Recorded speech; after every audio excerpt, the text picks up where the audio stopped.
നമസ്കാരം, കൊട്ടാരക്കര മീഡിയയിലേക്ക് സ്വാഗതം. കാട്ടുതീ പോലെ പടരുന്ന ഡെങ്കിപ്പനി ഇനി രക്ഷയില്ല. മഴക്കാല രോഗങ്ങൾ ശക്തി പ്രാപിച്ചതോടെ കേരളത്തിൽ ഡെങ്കിപ്പനി പകർച്ച ശക്തമാകുന്നു.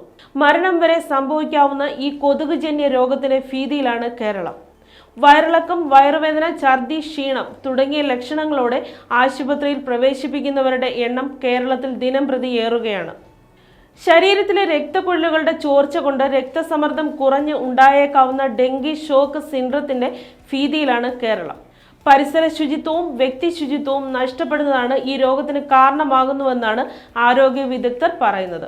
അമിതമായ ക്ഷീണം, ബോധം മറയുക എന്നിവയാണ് രോഗലക്ഷണങ്ങൾ. നിലവിൽ കേരളമടക്കം സംസ്ഥാനങ്ങളിൽ റിപ്പോർട്ട് ചെയ്യുന്ന ഡെങ്കിപ്പനിയിൽ ടൈപ്പ് 2 വൈറസ് ആണെന്ന് റിപ്പോർട്ട് ചെയ്യുന്നു. ഡൽഹിയിൽ കഴിഞ്ഞ ദിവസങ്ങളിൽ ഇത്തരത്തിൽ കേസുകൾ റിപ്പോർട്ട് ചെയ്തിരുന്നു. നിലവിൽ കേരളമടക്കം പല സംസ്ഥാനങ്ങളിലും ഇത് റിപ്പോർട്ട് ചെയ്യുന്നുണ്ട്. കഴിഞ്ഞ 2 ആഴ്ചക്കിടെ ഡെങ്കിപ്പനി ബാധിതരുടെ എണ്ണം കേരളത്തിലും അന്യ സംസ്ഥാനങ്ങളിലും കൂടിയതായാണ് കണക്കുകൾ പറയുന്നത്. ഡെങ്കി ബാധിതരിൽ എണ്ണം കൂടുതൽ മലപ്പുറം ജില്ലയിലാണ്.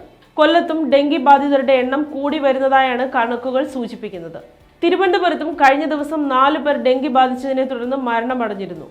വിവിധ സർക്കാർ ആശുപത്രികളിൽ ഇപ്പോൾ ഡെങ്കി ബാധയെ തുടർന്ന് ചികിത്സ തേടുന്നവരുടെ എണ്ണം വർദ്ധിച്ചു വരികയാണ്. മഴക്കാല രോഗമായതിനാൽ ഡെങ്കിപ്പനി ബാധയെ ഒരു പരിധിവരെ ചികിത്സിച്ച് ഭേദമാക്കാമെങ്കിലും ഇത് വരാതെ സൂക്ഷിക്കണമെന്ന മുന്നറിയിപ്പ് ഡോക്ടർമാർ ഇതിനോടകം നൽകുന്നുണ്ട്.